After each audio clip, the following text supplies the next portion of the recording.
दोस्तों एक कहावत है, थोता चना बाजे गना। एक ऐसा चना जो अंदर से तो खाली है लेकिन उछल कूद में कोई कमी नहीं करता है। दोस्तों मैं बात कर रहा हूँ मालदीव की, एक छोटा सा देश जो पूरी तरीके से भारत पर डिपेंड है।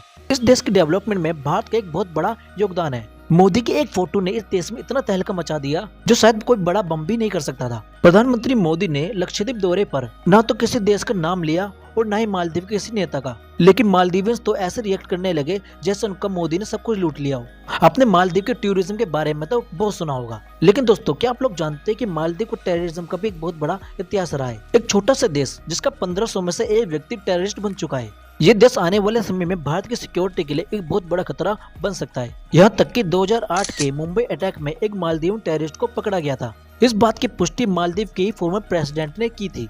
मालदीव में भारत के खिलाफ टेररिज्म इस समय हाई पर है। ये सब जानते हुए भारत हर तरीके से मालदीव की मदद करता है, लेकिन भारत को मालदीव के बारे में इस समय सोचने की जरूरत आन पड़ी है। प्रधानमंत्री मोदी की एक पिक ने इस देश को वैसे एक बहुत करार जवाब दे दिया है। चाइना का पपेट बनके घूमने वाला मोहम्मद मीजू, जिसने इंडिया आउट कैंपेन के दम पर सत्ता को हथियाया है। मीजू की सत्ता में आने के बाद से ही इस बंदे ने भारत के खिलाफ जहर उगलना शुरू कर दिया है। यहाँ तक कि नवंबर 2023 में इंडियन ओशियन कंट्री की जो NSA मीटिंग्स होती है, इस मीटिंग को मीजू सरकार ने अटेंड नहीं किया था। लेकिन अब तो ये देश भारत के खिलाफ टेररिज्म को भी फुल सपोर्ट दे रहा है। 2022 में 14 ISIS के आतंकवादियों को मालदीव से पकड़ा गया था, जिनके पास बहुत बड़ी मात्रा में असला बारूद मौजूद था। इन आतंकवादियों से पूछने पता चला इन आतंकवादियों को मेन टारगेट मालदीव की पुलिस एकेडमी को उड़ाने का था। यह बिल्डिंग मेनली भारत की सहायता से बनाई गई थी। अब प्रश्न ये उठता है कि आखिर मालदीव आतंकवादियों को अड्डा कैसे बनता चला गया। तो दोस्तों इसके पीछे सबसे बड़ा कारण है 2004 की सुनामी, जिसने पूरे एशिया में भयंकर तबाही मचाई थी और लाखों लोग इस सुनामी में अपनी जान गंवा बैठे थे।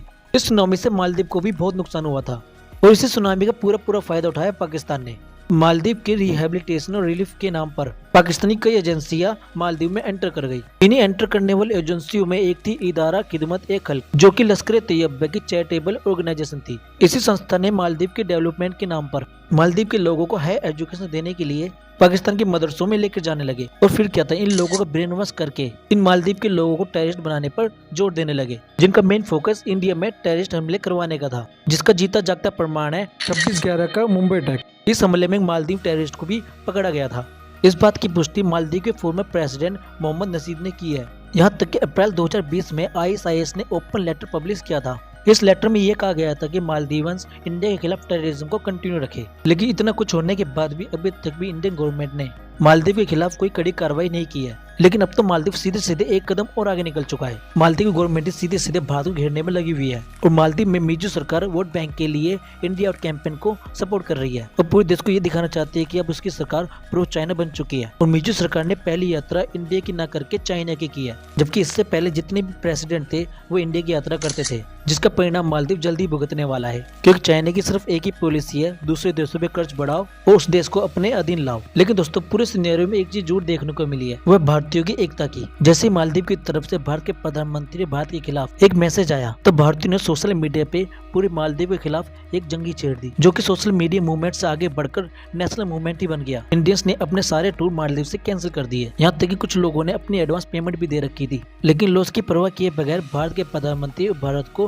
प्रायोरिटी दी, जिससे मालदीव को एक बहुत बड़ा सबक मिला है। एक एस्टिमेट के मुताबिक मालदीव में 10,000 होटल और 3,000 के आसपास फ्लाइट टिकट्स कैंसिल हो चुकी है और अनुमान ये लगाया जा रहा है कि मालदीव को 8 से 10 करोड़ का लॉस होने वाला है। मालदीव के लिए सबसे बड़ा झटका तो तब लगा जब भारत के आम लोगों के साथ साथ भारत के सेलिब्रिटीज, इन्फ्लुएंसर और एंटरप्रेन्योर इंडियंस से मालदीव के बाइकआउट की अपील करने लगे हैं और सोशल मीडिया पे हैशटैग के साथ एक्सप्लोर इंडियन आइलैंड्स को सपोर्ट कर रहे हैं। यहाँ तक इज माई ट्रिप ने मालदीव के खिलाफ सारी फ्लाइट बुकिंग कैंसिल कर दी है। तो दोस्तों यही इंडियन की यूनिटी का एक बहुत बड़ा मैसेज है, जिसको आज पूरी दुनिया मॉनिटर कर रही है। जब बात देश की इज्जत पर और नेशनलिज्म पर आती है तो कैसे पूरा देश एक साथ इकट्ठा हो जाता है, जो कि पूरी दुनिया के लिए एक बहुत बड़ा मैसेज है। हालांकि दोस्तों इस पूरी रिपोर्ट के बारे में आप क्या सोचते हो कमेंट बॉक्स में लिखें और इसी तरह की वीडियो के लिए चैनल को सब्सक्राइब करें। मिलते अगली वीडियो में नए टॉपिक के साथ। Take care and bye bye.